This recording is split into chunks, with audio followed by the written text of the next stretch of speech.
For today's video, gagawa ako ng pechay omelette. Masarap na pechay omelette. Ayan.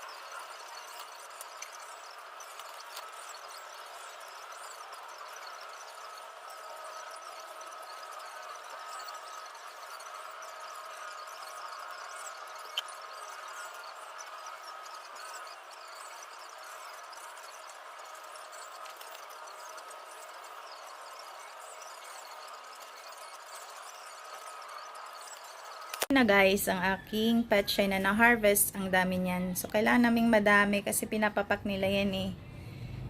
Yan. Tapos may herbs din. Garlic. Ayan, garlic ito. And then may sibuyas.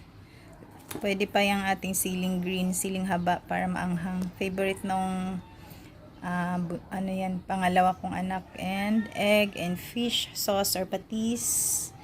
And cornstarch at saka flour, pinaghalo na namin, naka-ready na yan.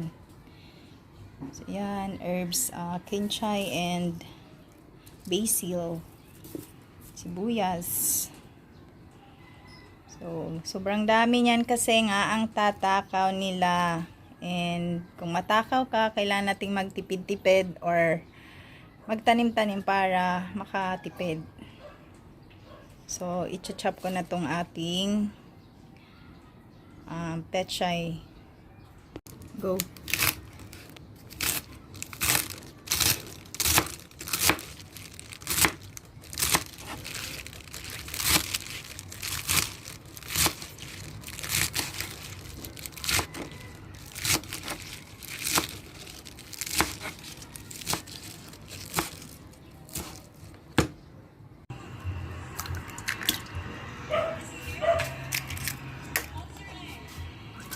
Soy ay patis. Kasi ubusin ko na to.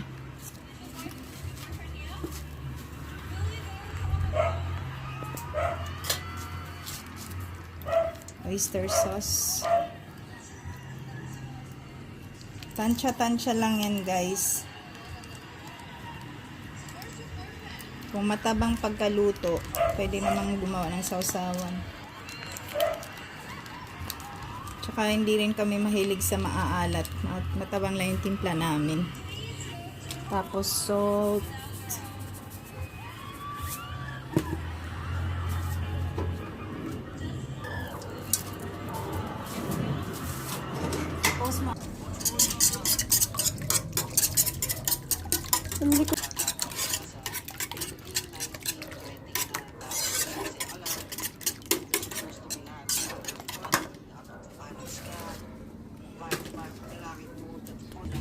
Cornstarch. So, pwede namang hindi maglagay ng cornstarch. Dati kasi hindi talaga naglalagay kasi parang ayokong maglagay. So, yun na nga na masarap naman siya. Okay lang. Depende lang din sa inyo kung mag-add kayo ng flour or cornstarch. Kasi okay naman din pag ano lang. Egg lang. Lagay na natin yung ating vegetables.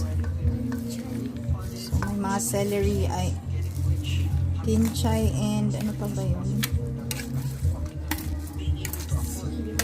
Parsley. May parsley din yan.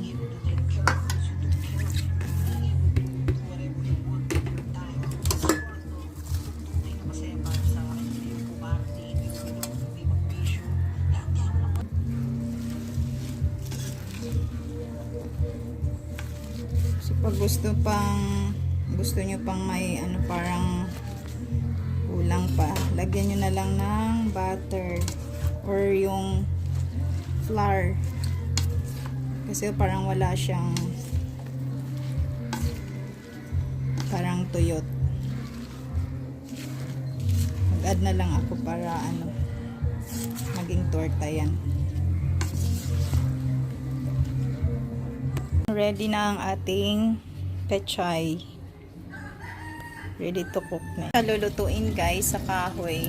So no problem pag mataas yung gas.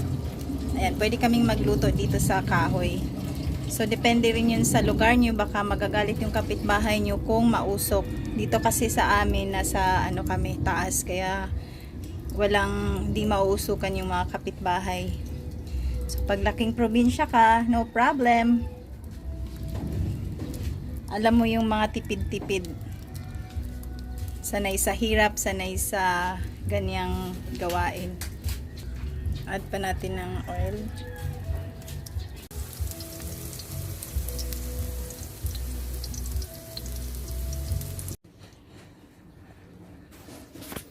So, ayan na, luto na siya.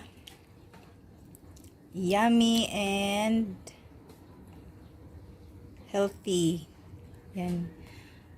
Dalawa yung sausawan namin kasi gusto mo ng ketchup, gusto mo ng suka.